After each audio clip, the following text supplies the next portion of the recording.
7वां दिवस है और 7वें दिवस की रात्रिकालीन की वेला में आप सब लोग भगवान की गाथा को, भगवान की कथा को सुन रहे हैं।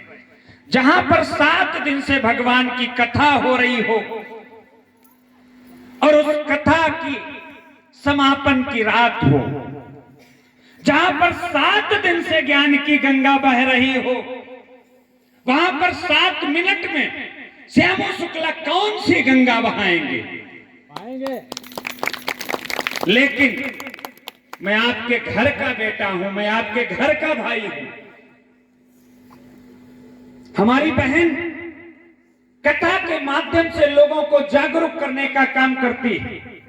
श्रीमद् भागवत महापुराण भगवान श्री कृष्ण की लीला और प्रभु श्री राम की लीला, उनके चरित्र, उनके त्याग, उनके धैर्य, उनके परिश्रम, उनके स्नेह को जन जन तक पहुंचा करके उनके पद चिन्हों पर चलने के लिए लोगों को प्रेरित करती है। और मैं तो आपके बीच का कोई नया नहीं हूं।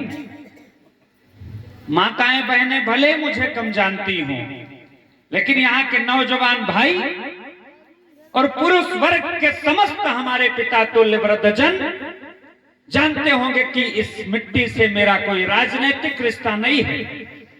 इस मिट्टी से मेरा दिल का रिश्ता है, इस मिट्टी से मेरे घर का रिश्ता है। मैं समय समय पर आता जाता रहता हूं।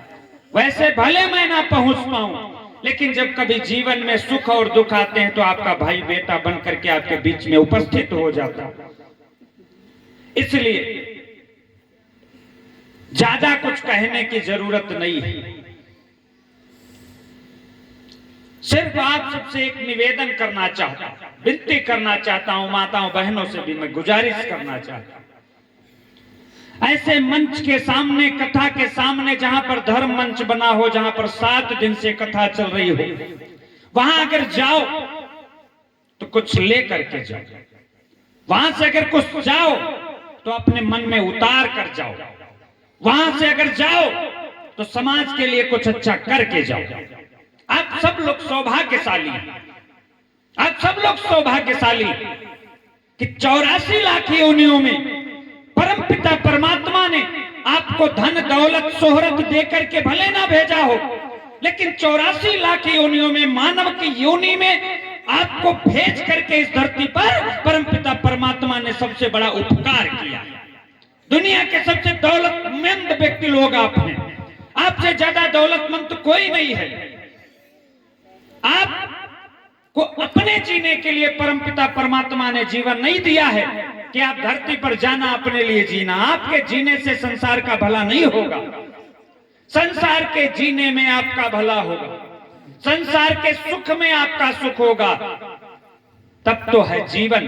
अन्यथा अपनी जिंदगी जीने के लिए तो कीड़े मकोड़े, मच्छर मक्खी, पशु पक्षी, जीव जंतु तमाम लोग पैदा हुए हैं जो सिर्फ अपने लिए जीते हैं। लेकिन मानव एक ऐसा है जो अपने लिए नहीं बल्कि सबके लिए जीता है। वनस्पति के लिए जीता है, पशु पक्षियों के लिए जीता है, मच्छर मक्खियों के भी लिए जीता है। अरे हम लोग तो ऐसे लोग हैं कि मच्छरों को भी जीवित रखने के लिए